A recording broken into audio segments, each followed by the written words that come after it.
quando o pastor Ismael me convidou,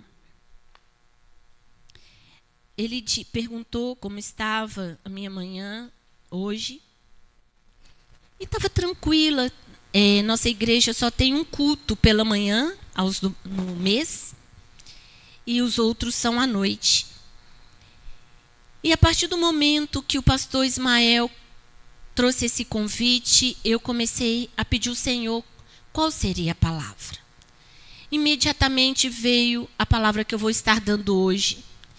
E essa palavra, ela primeiro foi ministrada a mim individualmente.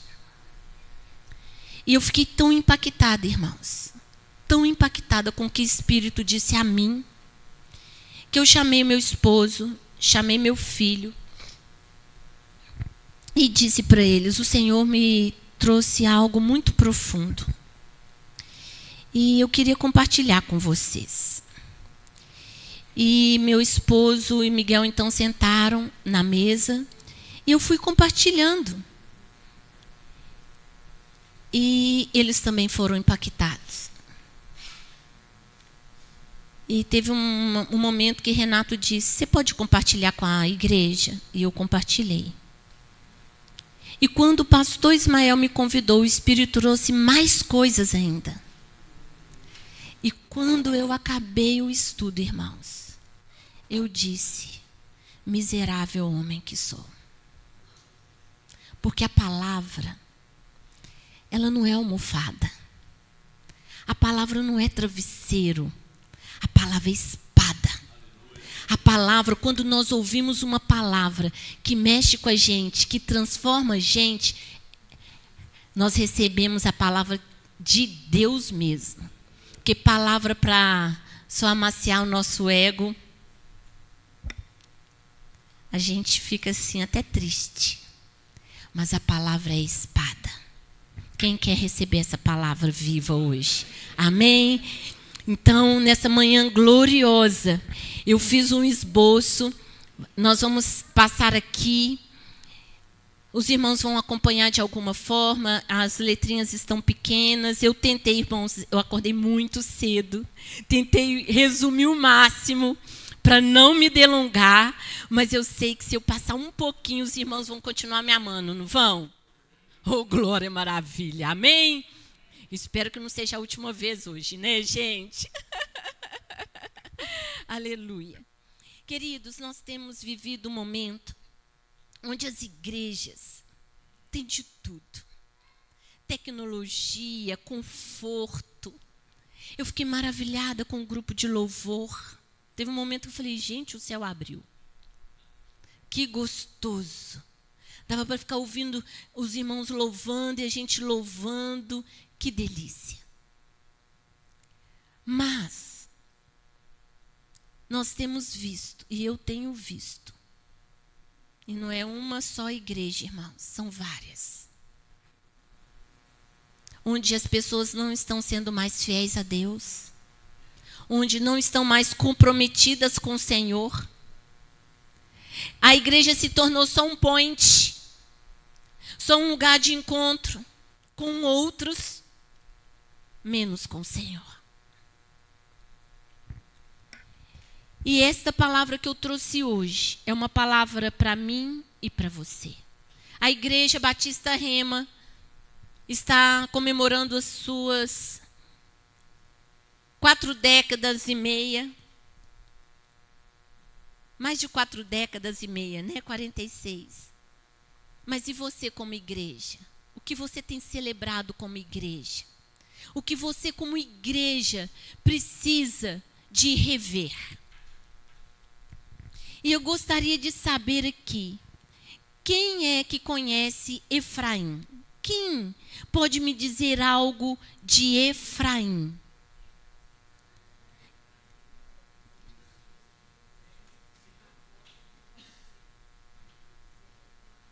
Isto, muito bem. Quem mais sabe algo de Efraim? Então a irmã acertou ali e nós vamos falar quem foi Efraim. Irmãos, vocês lembram de José, filho de Jacó? José foi vendido como escravo para o Egito. Os irmãos sabem toda a história de José. José se tornou governador do Egito. José se casou com uma egípcia. Eles tiveram 2 filhos, Efraim e Manassés. E tudo começou, irmãos, com essa história. E quando José teve os seus 2 filhos ali no Egito, com essa esposa egípcia, parecia que os filhos dele seriam só mais um príncipe no Egito, com toda uma história egípcia. Mas Deus, ele é especialista em nos surpreender. Quando Jacó já estava velho, abra sua Bíblia, por gentileza, em Gênesis capítulo 48. Eu não vou ler todas as referências bíblicas, mas eu vou ler bastante. Gênesis 48, a partir do versículo 5, diz assim: Jacó já estava velho. José, depois de reconhecer seus irmãos que foram comprar alimento, havia fome na terra. José buscou a sua família. Jacó agora está no Egito. E Jacó, já velho, com a visão já fraquinha, já perto de morrer, ele chama José. E no versículo 5 diz: agora, pois, os teus 2 filhos que te nasceram na terra do Egito, antes que eu viesse a ti no Egito, são meus.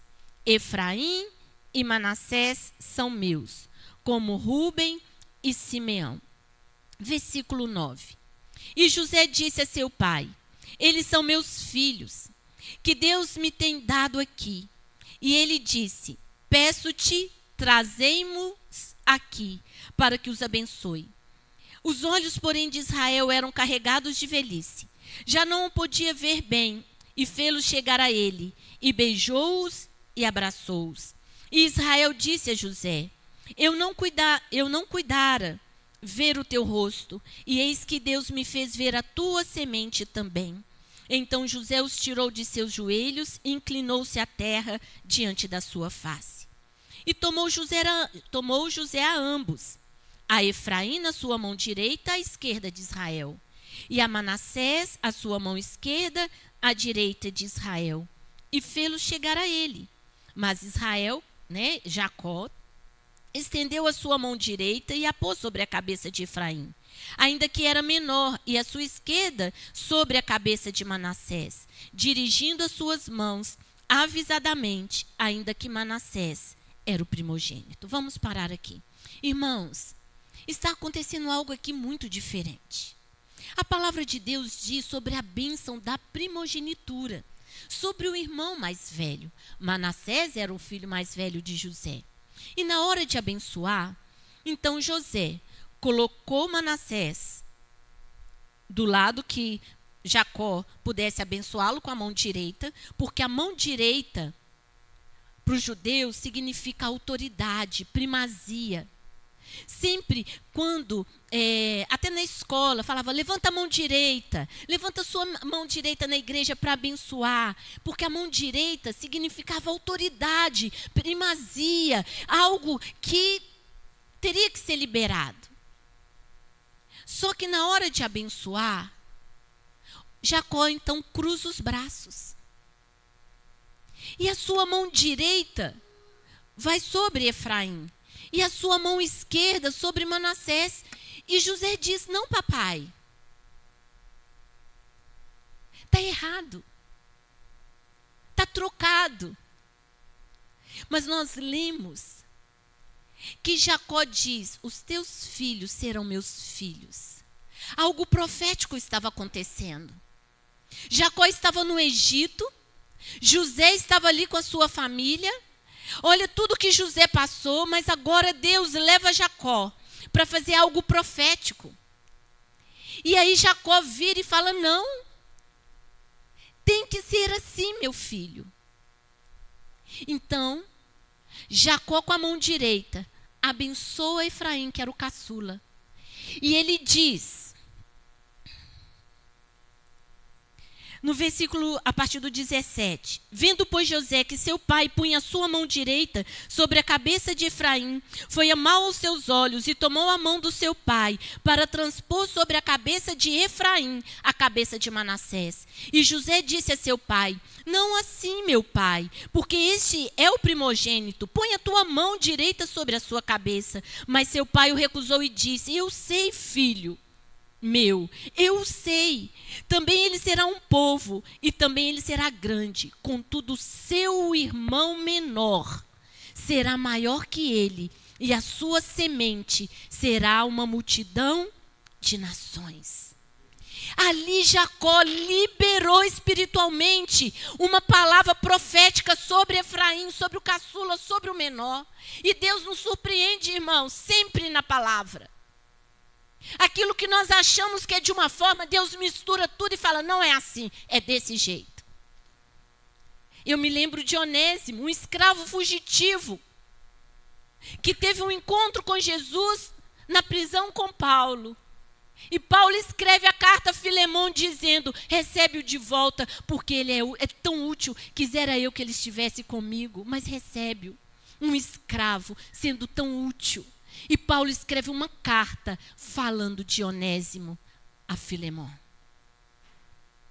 Às vezes você chegou aqui de um jeito. Ninguém olha para você, ninguém acredita em você, na sua família, na sua história. Mas Deus diz: não vai ser assim. Vai ser de outra forma. E aqui Jacó libera uma palavra profética sobre Efraim. Ele vai ser maior, ele vai ser grande, ele vai ser produtivo, ele vai ser fértil. Ai, irmãos, que alegria! E Efraim recebeu uma bênção tão grande. Vocês percebem que nas 12 tribos não existe a tribo de José. Existe a tribo de Efraim e de Manassés. A palavra de Deus se cumprindo. No momento que ninguém nem imaginava que isso ia acontecer.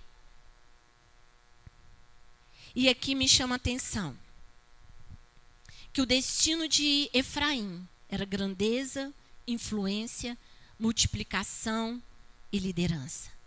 Irmãos, quando nós lemos no Antigo Testamento sobre os reinos, quando as tribos se dividiram, teve a tribo de Judá que foi para o sul e as outras tribos foram para o norte. E quando nós lemos na palavra falando sobre Efraim, está ali representando todas as tribos do norte. Então, quando Deus se dirige a Israel, as tribos do norte, e o interessante é que todos os reis de Israel, das tribos do norte, das tribos de Israel, todos os reis fizeram o que era mal perante o Senhor. Essa tribo abençoada, essa tribo que recebeu a bênção, todos os reis não obedeceram a Deus.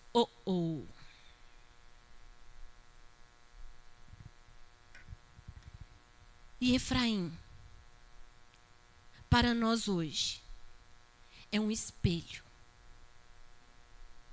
Efraim virou uma identidade coletiva, não só apenas uma tribo.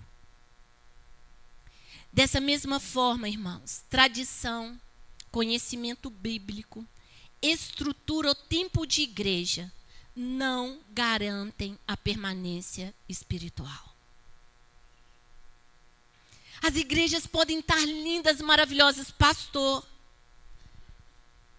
Eu tenho visto lugares que tem tudo do bom e do melhor, mas não tem a presença de Deus. E eu gostaria de fazer uma pergunta: temos apenas privilégios espirituais ou também correspondemos a eles com obediência, santidade e fidelidade? Por quê? Não é só obediência, irmãos. Obediência é diferente de responsabilidade. Eu ensinei Miguel desde pequeno. Miguel, você tem que arrumar a sua cama todos os dias. E vamos, raciocine aqui comigo. Na segunda-feira, Miguel vai arrumar a sua cama. E Miguel vai e arruma a cama. Obediência. Na terça-feira, Miguel, arrume a sua cama. Miguel vai e arruma a cama. Obediência. Passa-se um ano, eu falo, Miguel, sua cama. Ele vai e arruma a cama. Obediência. Mas no dia que ele levantou e arrumou a cama sozinho, foi responsabilidade. Existem coisas que nós aprendemos e às vezes obedecemos. Mas se não falar, não fazemos. Estamos só no modo obediência. E cadê o modo responsabilidade? O marido já sabe o que tem que fazer. A esposa sabe o que tem que fazer. Os filhos já sabem o que tem que fazer. Mas obedecem quando cobrados. E quando há responsabilidade. E eu abri aqui um parênteses. Que Josué, ele pertencia à tribo de Efraim. Josué foi um grande líder. Ele atravessou o Jordão. Ele conquistou Jericó. Foram várias vitórias, várias conquistas. Mas quando lemos o livro de Juízes, dizendo quando Josué morreu, o povo se desviou.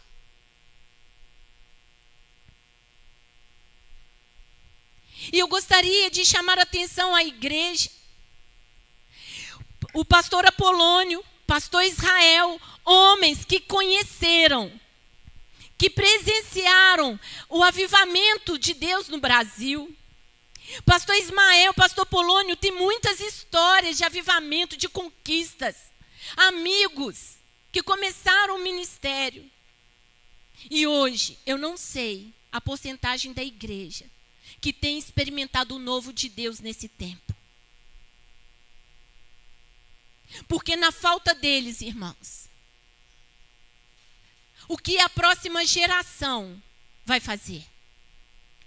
Na nossa falta, queridos, eu estou impactada. Algumas semanas atrás eu conversei com mães, avós, e eu falei, mas seu filho não está na igreja? Não, porque ele não quer ir para a igreja. 6 anos de idade. Mas por que ele não quer? Porque ele não quer. Então fica em casa.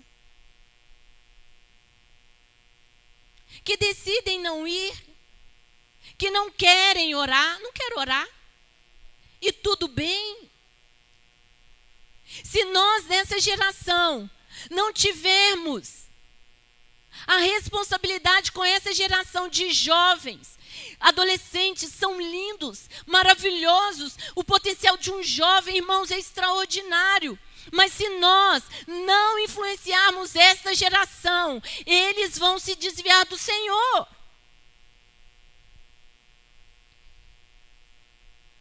Há igrejas que viveram grandes avivamentos, foram usados por Deus, produziram missionários, ganharam milhares de vidas. Mas a pergunta é, a geração atual ainda vive da presença de Deus ou apenas da memória do passado?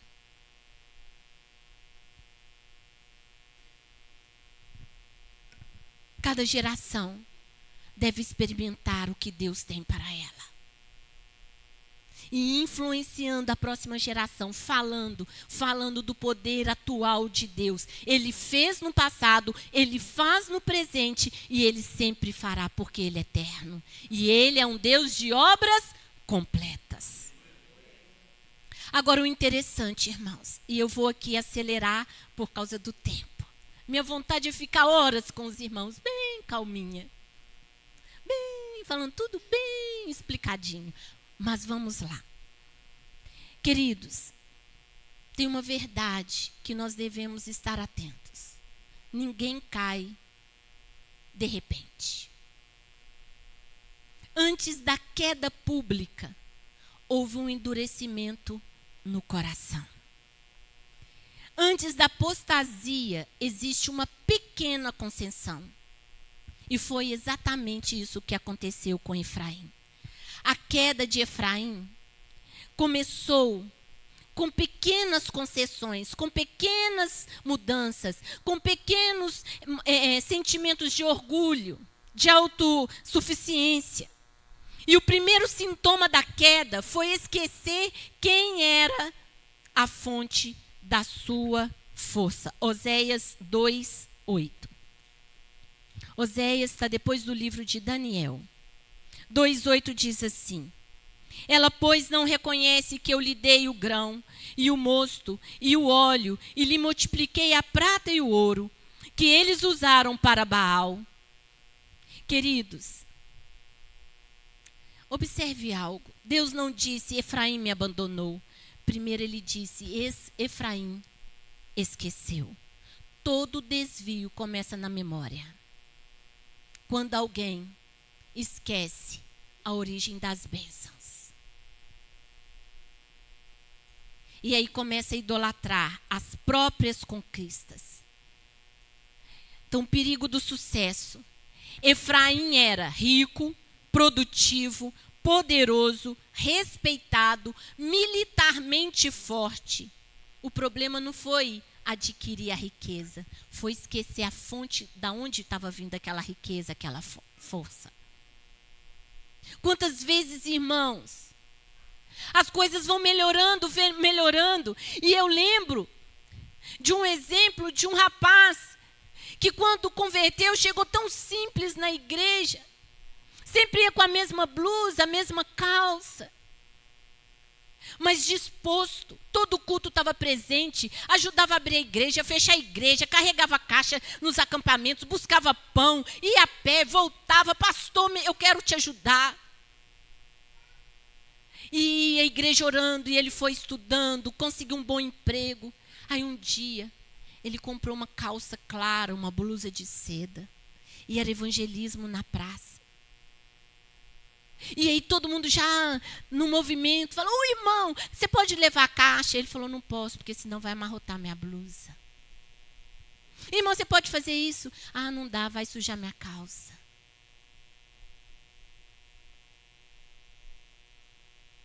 Uma blusa, uma calça, não posso ajudar. Antes tinha bicicleta e falava, irmão, sobe aí na garupa que eu te levo, eu te busco, pastor, eu busco, eu levo, o Fusquinha, tal. Hoje tem um carro. E quando vê um irmão, já vira a esquina para não dar carona. Como uma irmã que foi da nossa igreja.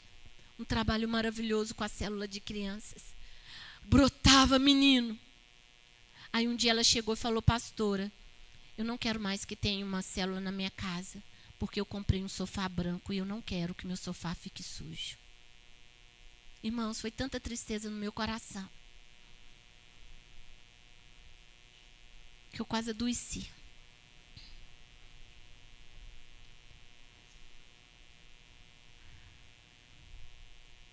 Hoje, a igreja cresce, as ofertas aumentam, os cultos lotam, a estrutura melhora, os líderes ficam reconhecidos, mas sem perceber a dependência do Espírito Santo vai diminuindo. A oração diminui, o jejum diminui, a busca diminui e a programação aumenta. Eu não sei aqui, mas os cultos menos frequentados são os de oração. Os menos frequentados são de busca. Mas se disser, fulano de tal vai vir para pregar, lota. Irmãos, eu sou de um tempo que a gente orava para saber quais eram os louvores que seriam cantados. Ninguém fazia visita sem reunir primeiro, dar a mão e orar. A gente não ia em lugar nenhum sem orar. Às vezes a coisa está acontecendo, eu falo, gente, vocês não vão orar, não? Aí, estão esquecendo de orar, irmãos. Oséias 13, versículo 16 diz assim. 13:16, Samaria virá a ser deserta, porque se rebelou contra o seu Deus. Cairão a espada, seus filhos serão despedaçados, e suas mulheres grávidas serão abertas. Não, irmãos, desculpa aqui, minha Bíblia. 13:6, perdão, eu errei. Depois eles se fartaram em proporção do seu pasto, estavam fartos, ensoberbeceu-se o coração. Por isso se esqueceram de mim. Se fartaram em proporção. Deus abençoa, o povo prospera, o coração se exalta, o povo esquece de Deus e a bênção tornou-se em perigo. O problema não foi a prosperidade, o problema foi a independência. Quantas pessoas eram fervorosas quando tinham pouco, mas depois da prosperidade não tem mais tempo para Deus. Quando a igreja era pequena, todo mundo orava. Quando cresceu, passou a contar com a equipe, na técnica, na administração, na excelência, na comunicação, no marketing. Mas a presença do Senhor começou a diminuir. Irmãos, a presença do Senhor, quando nós buscamos a presença do Senhor, ela é tão forte que a gente não quer acabar culto. A gente não fica olhando no relógio. A gente esquece que tem que comer, irmãos. Você chora, parece que o Espírito Santo vem e te lava, te limpa, te quebra, te transforma, te restaura, tudo num culto só. E são das crianças aos mais velhos. Crianças são arrebatadas. Jovens são chamados para o ministério.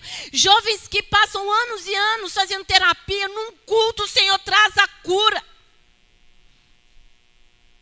Coisas que você normalmente não vive no dia a dia. Na presença de Deus algo é diferente.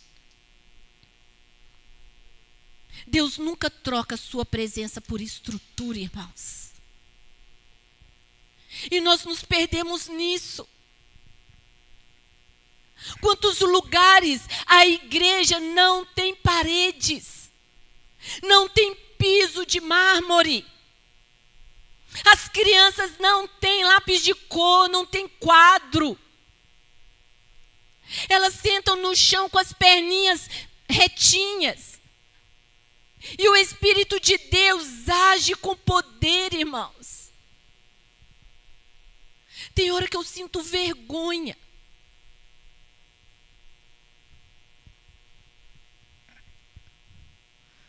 Efraim começou a misturar o santo com o profano. Em Oséias 7:8. Oséias 7:8 diz assim: Efraim com os povos se mistura. Efraim é um bolo que não foi virado. Efraim se mistura entre os povos. Esse versículo é devastador. Deus não diz que Efraim abandonou Israel. Consultava ídolos. Buscava alianças políticas. Consultava ídolos. Buscava alianças políticas. Confiava em reis pagãos. Aceitava costumes dos cananeus. Misturava o verdadeiro com o culto falso. E a igreja moderna raramente abandona Cristo. Ela apenas acrescenta coisas. Cristo mais cultura. Cristo mais ego. Cristo mais entretenimento. Cristo mais sucesso. Cristo mais relativismo. Não, não é tão assim. Não, isso é normal. Ah, mas todo mundo faz. As igrejas todas estão fazendo. Cristo mais vaidade. Cristo mais política fora do reino. Cristo mais idolatria ministerial. Cristo mais celebridades. E é exatamente isso que Efraim fez. Mistura. Aí você não sabe se é crente, se não é. O santo está sendo confundido. Estão chamando o certo, a palavra diz, ai daquele que chama o certo de errado e o errado de certo. Certo é certo, errado é errado. E o diabo, irmãos, fica só assistindo dizendo, só falta dar flores. Estão fazendo tudo certo.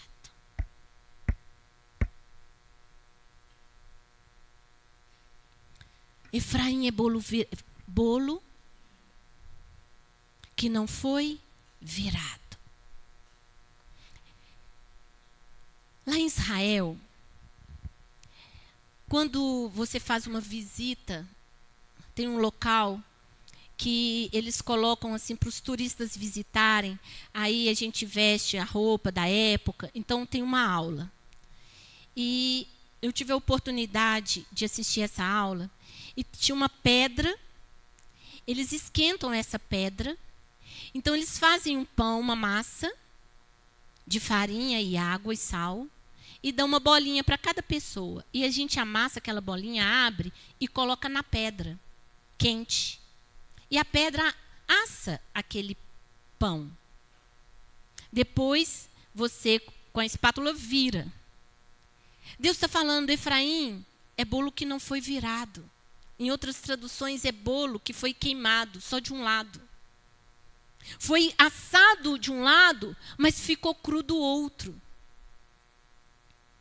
Deus está dizendo, Efraim perdeu o equilíbrio. Muito conhecimento, pouca prática. Sabe versículo de cor? Sabe os livros da Bíblia de cor? Fala a Bíblia. O diabo também fala a Bíblia, irmãos. Mas não põe em prática. A palavra diz, olha, é para vocês amarem não de palavras e de língua, mas de fato e de verdade. Você diz que ama, mas você sabe a necessidade do seu irmão? Você sabe por que ela está chorando? Você sabe o que está faltando? Você sabe o que está passando? Não é em ficar enxerido procurando saber, não, irmãos. É atenção, é carregar o próximo. Muito culto, pouca santidade. Muito discurso, pouca transformação. Muito palco, pouco altar. Muito ministério, pouca intimidade com Deus. Irmão, sabe quando Jesus diz assim, eu não vos conheço? E que dizem assim, Senhor, mas em teu nome nós profetizamos. Quem é que profetiza, irmãos? É macumbeiro? É, irmãos? Quem é que profetiza? Crente. Senhor, em teu nome nós curamos, nós fizemos isso.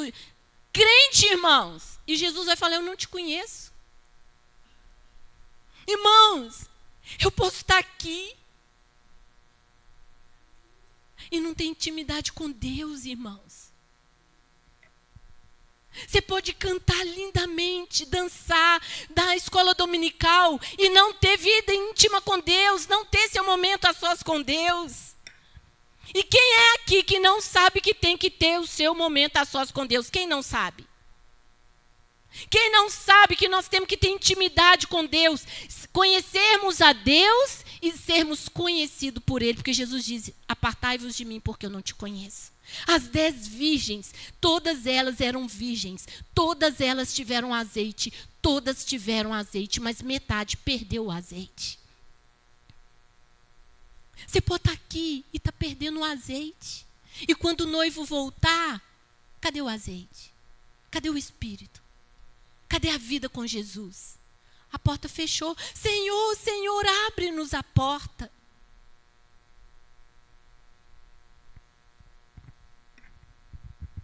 Hoje tem igrejas extremamente organizadas, mas espiritualmente vazias, pregações excelentes, louvor excelente, estrutura excelente, mas pouca presença de Deus. Irmãos, em Oséias 7:9, olha o que está falando. Estrangeiros lhe devoraram a força, e ele não sabe. Também as cãs se espalharam sobre ele, e não sabe. Eu achei extraordinária essa imagem. Está dizendo, Efraim está envelhecendo espiritualmente. Os cabelos já estão brancos. Mas ele não percebeu. Irmãos, eu lembro que eu estava no altar na igreja, com um púlpito assim, para ler a Bíblia. De repente, eu não enxerguei as letras da Bíblia. E me deu uma sensação ruim, eu achei que eu estava passando mal. Aí eu li, eu tentava enxergar, mas não conseguia. Aí eu afastei um pouquinho, consegui ler um pouquinho. Aí afastei mais e falei, meu Deus, me ajuda que acho que eu estou passando mal, não estou enxergando a Bíblia. Porque eu já estava precisando de óculos. Então a distância, eu estava próxima, então não enxerguei. Quando eu distanciei, só que tem hora que não dá para ver, eu tive que começar a usar óculos. E quando eu senti que a terra era um caldeirão, um calor subiu, eu falei, meu pai, estou no climatério. Não sabia que estava. Aí chegou a menopausa, aí eu achei que nem era eu mesma. Irmãos, misericórdia. É um negócio que é sinistro. E quando a gente percebe, já estamos perto de 60, de 70, de 80. E Efraim não percebeu.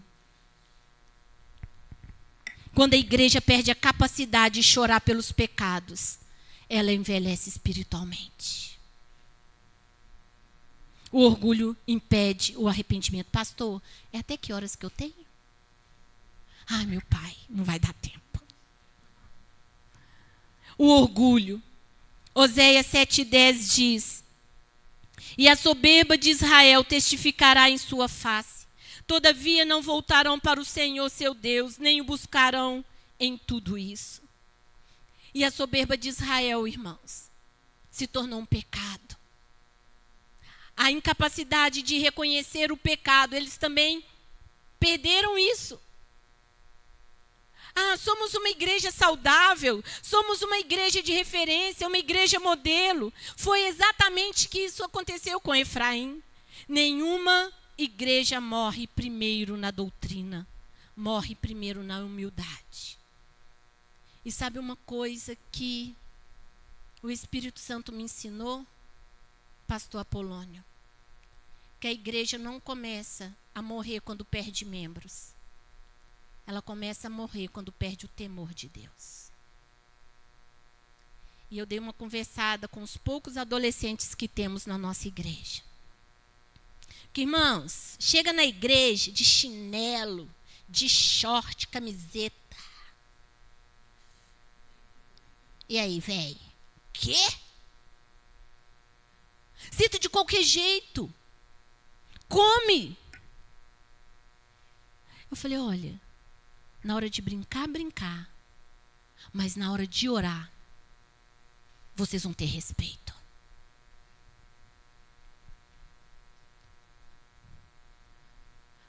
Os meninos começam a brincar. Gente, os pais estão levando brinquedo e fazendo do templo um playground. Você tem que ensinar isso. Porque não tem temor. Muitas vezes a igreja procura socorro em tudo, menos em Deus. Em Oséias 7,11 diz assim: porque Efraim é como uma pomba, enganada, sem entendimento, invocam o Egito, vão para a Síria. Quando Deus permitia crises, Efraim corria para as alianças políticas, nunca para Deus. Hoje fazemos igual. Quando surgem problemas, procuramos recursos primeiros, estratégias, consultorias, influenciadores, cursos, técnicas, enquanto a oração se torna o último recurso. Irmãos, seria tão bom se todo mundo tivesse um estágio na África. Naquelas tribos que nunca conheceram o que é uma dipirona. Que não tem recurso, só tem o feiticeiro a Deus.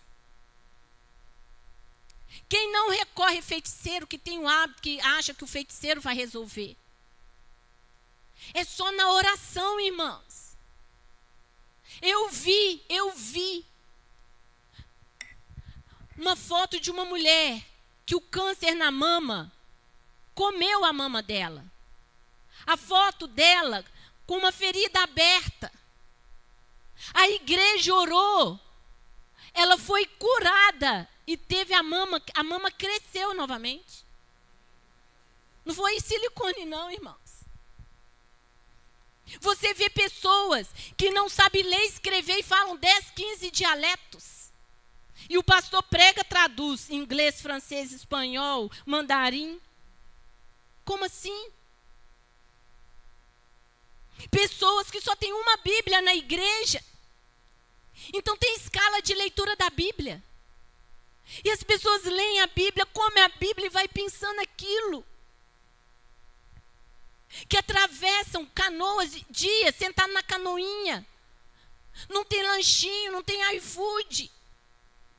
Para ganhar uma alma, irmãos. Mas a nossa vida aqui, ela está tão confortável. E eu espero que esses 46 anos da Igreja Batista Rema não leve os irmãos a esquecerem de Deus. Não leve os irmãos a achar que tudo é fácil. Que o pastor Ismael já fez, que a Celina resolve, que o pastor Apolônio já decidiu. Não, é uma igreja que tem que estar buscando os jovens. Porque vai ter um dia que os passos do pastor Ismael também serão lentos, os meus serão lentos. E o Senhor diz para a igreja hoje, não seja bolo virado, queimado de um lado, cru do outro, que se esqueceram de mim. Vocês receberam tantas bênçãos, mas vocês esquecem de mim.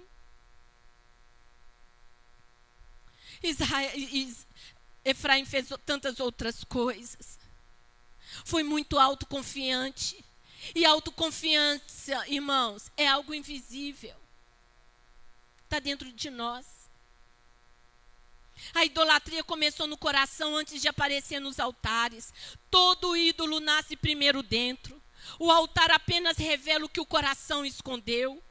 Hoje existem muitos ídolos sofisticados. Você pode dizer, eu não tenho uma imagem.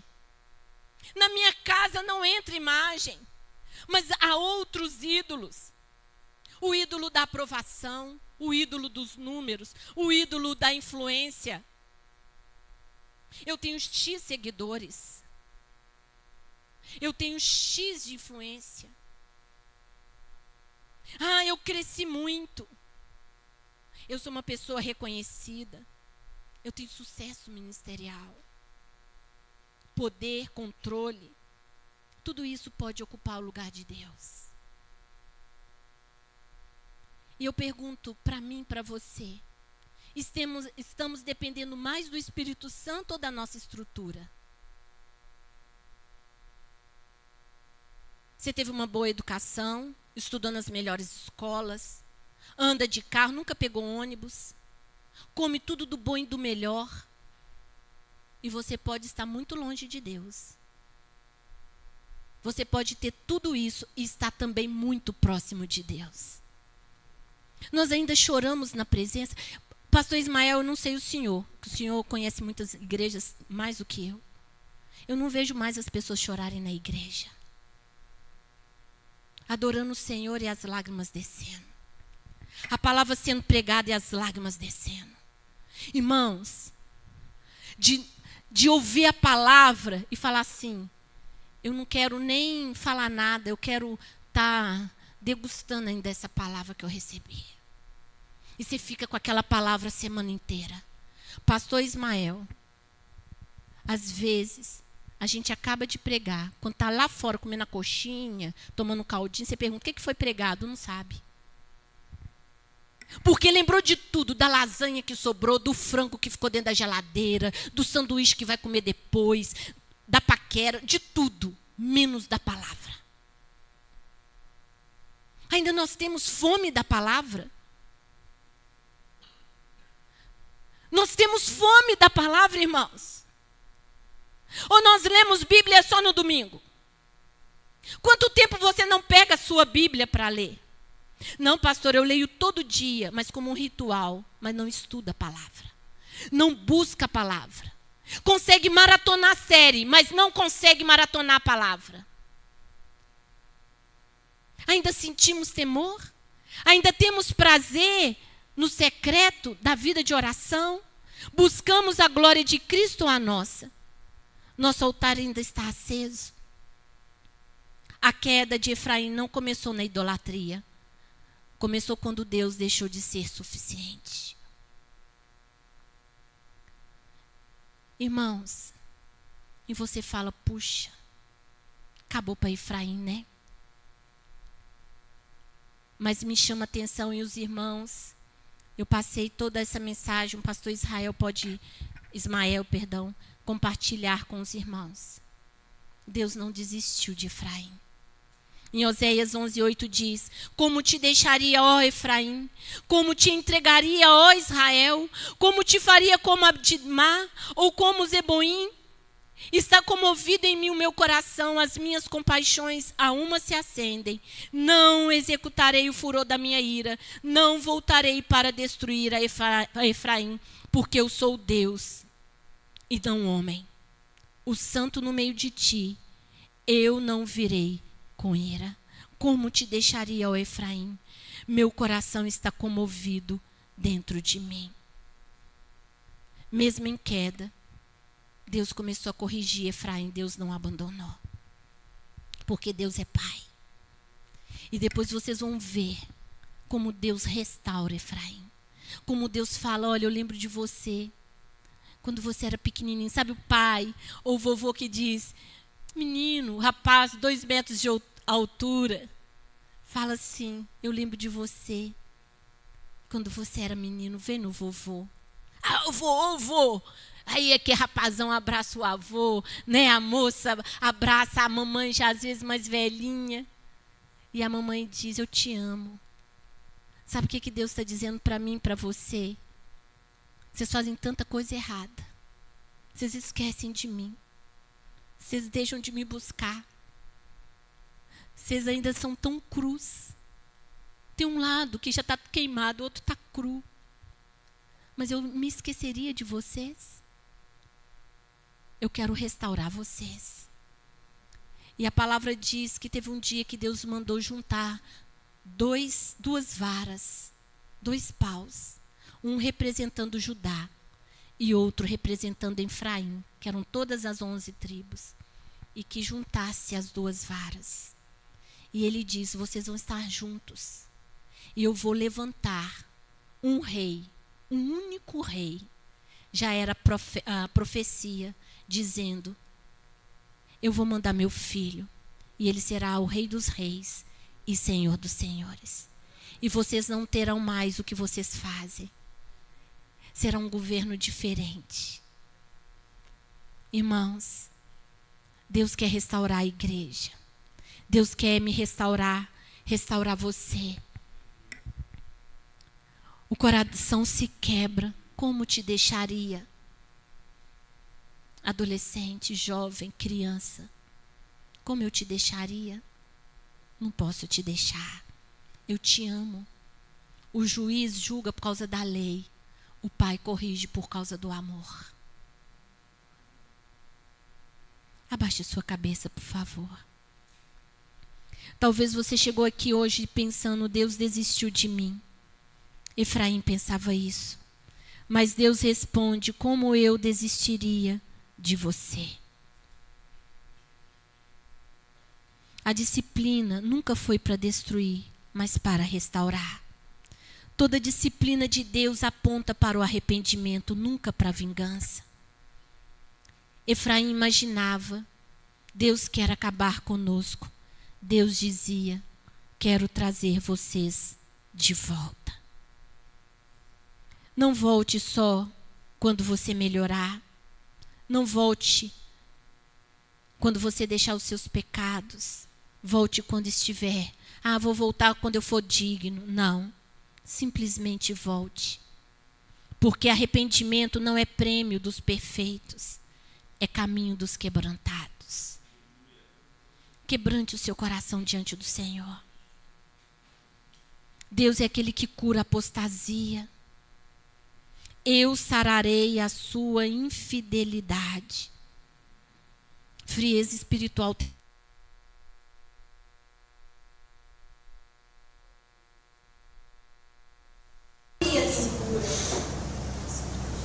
Não arrependa. Se arrependa hoje.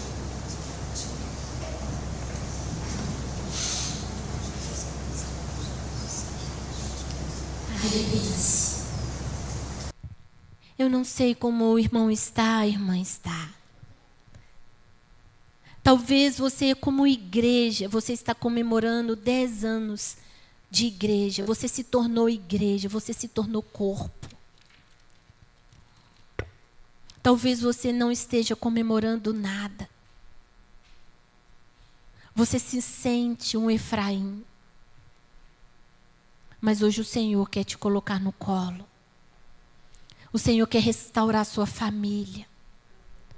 O Senhor quer restaurar você. Deus quer restaurar a intimidade que se perdeu no seu coração. Senhor, muito obrigada pela oportunidade de compartilhar esta palavra. Senhor, eu sei que o Senhor ama tanto essa igreja. O Senhor se preocupa com essa igreja. E eu sei que cada um que está aqui nesta manhã, com esse privilégio de cultuar ao Senhor, de aprender mais da Tua palavra. Senhor, que o Senhor venha nesta manhã restaurar a Tua igreja. Aquele que está frio, distante. Aquele que está só cumprindo o ritual. Aquele que nem sabe por que é um cristão. Se revele, Senhor. Muito obrigada, Senhor. Porque a Tua palavra, ela é viva e ela é eficaz. Obrigada, Senhor, porque o Senhor é amor. Obrigada, Senhor, porque o Senhor é Pai. Que o Senhor venha selar essa palavra nos nossos corações, em nome de Jesus. Amém. Que Deus abençoe, pastor Ismael.